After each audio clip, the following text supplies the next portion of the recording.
Alright, section 5.5 is on avoiding some correlation pitfalls.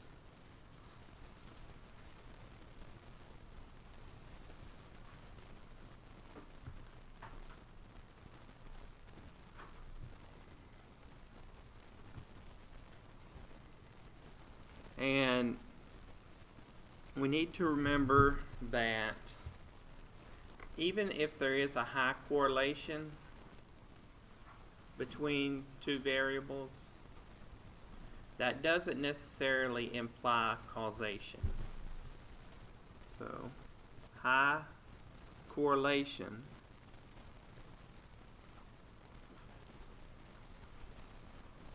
does not imply causation.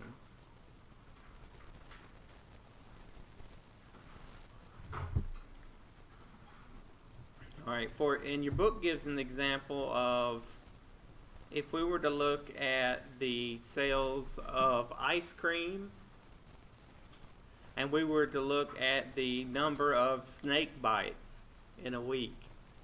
Alright, and you know, during the summer people buy more ice cream when it's hot.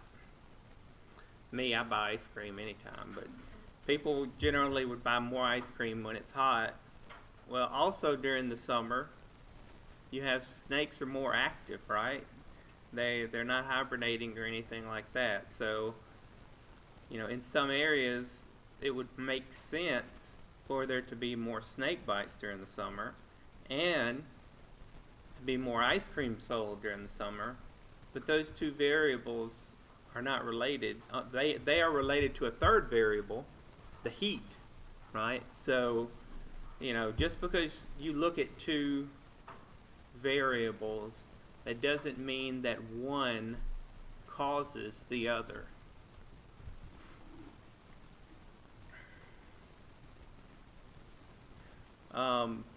That relationship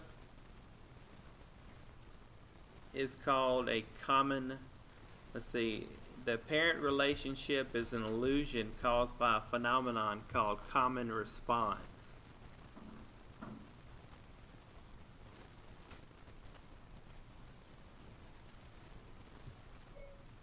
Alright, and that is, common response causes two variables to seem related when both variables are really related to a third variable. So the sale of ice cream and all the snake bites were really related to the summertime and good weather. I guess you'd say good. I like the summertime. But if you were to compare the two, then it would look like as one went up, the other went up. So, kind of crazy. Now also, just because you have a low correlation, that does not mean that there is no relationship. Look at this relationship. This is on 197 of your ebook. You know, you can definitely tell that there is a relationship between the variables. You know, as x and y are small, so are these data values. And then as x gets larger, y gets larger until a certain point. And then as x gets larger and larger, this gets smaller and smaller and smaller. Okay, that relationship is called a quadratic relationship.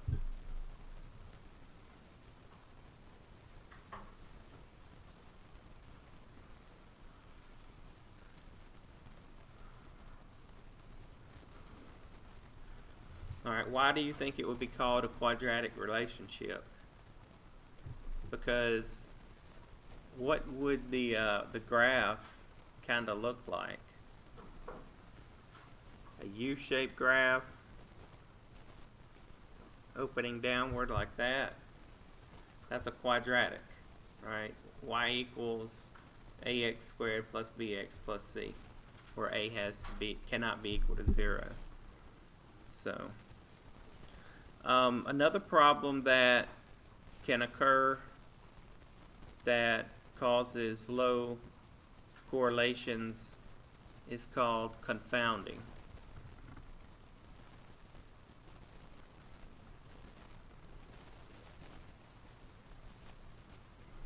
And confounding occurs when more than one variable affects the dependent variable, and the effects of the variables cannot be distinguished from one another. So confounding occurs when one or more more than one variable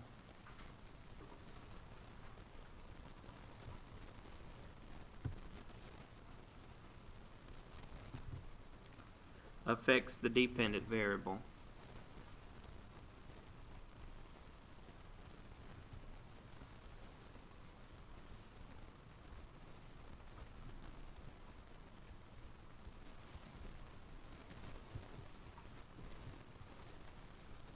And the effects of the variables cannot be distinguished from each other.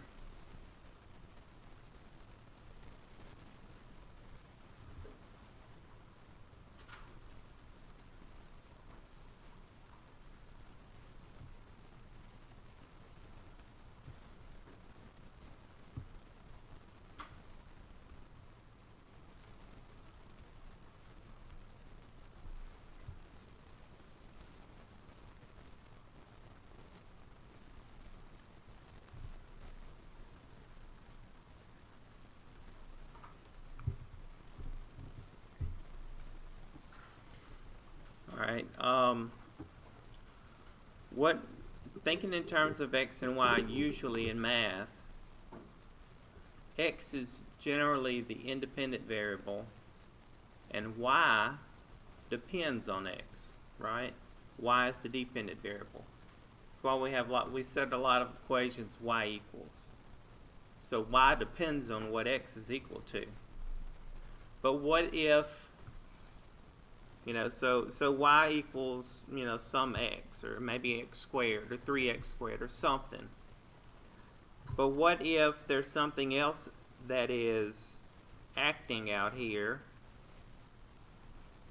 some other variable that also affects y, that in a way so that we can't distinguish between the two? Maybe the changes in this z are actually what's changing the y. Maybe the change in the x is very small. So when that happens, that's called confounding. You can't distinguish what the independent variables are doing to the dependent variable y.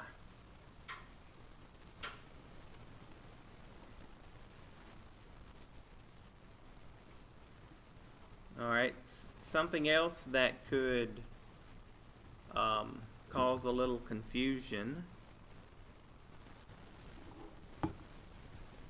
is when we don't have a large range of values to look at.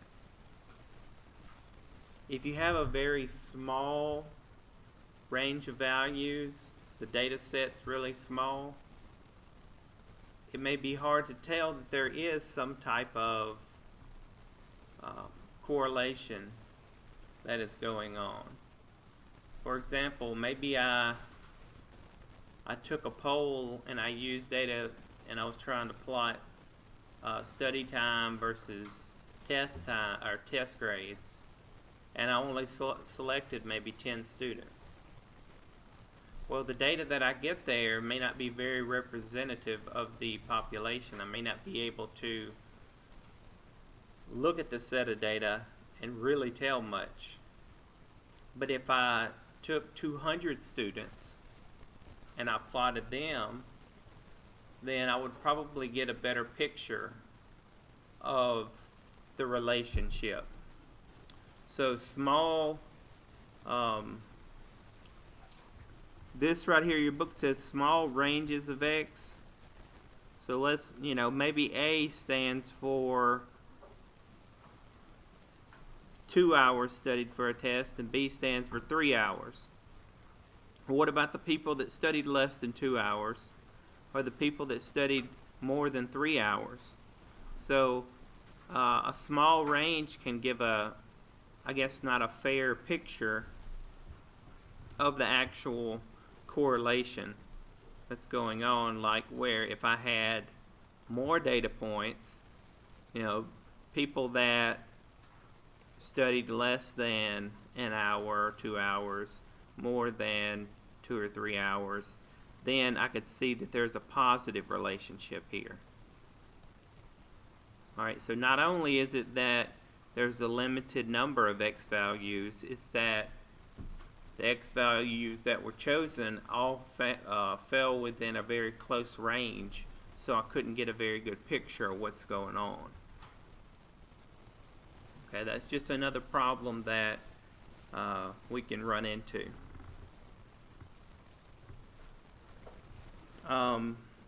Also, sometimes unrelated variables are highly correlated.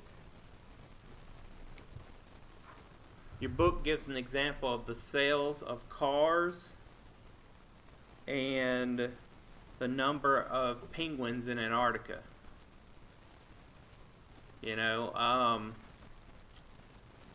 If you were to look at the sales of cars and the number of penguins as they, I guess, as they're born and died, there may appear to be some type of correlation.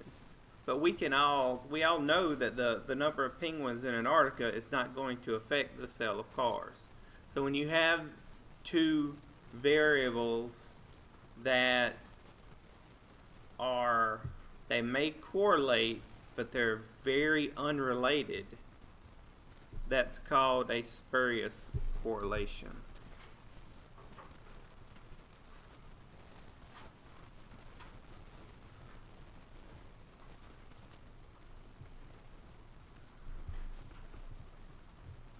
Alright, again, that's when unrelated variables are highly correlated.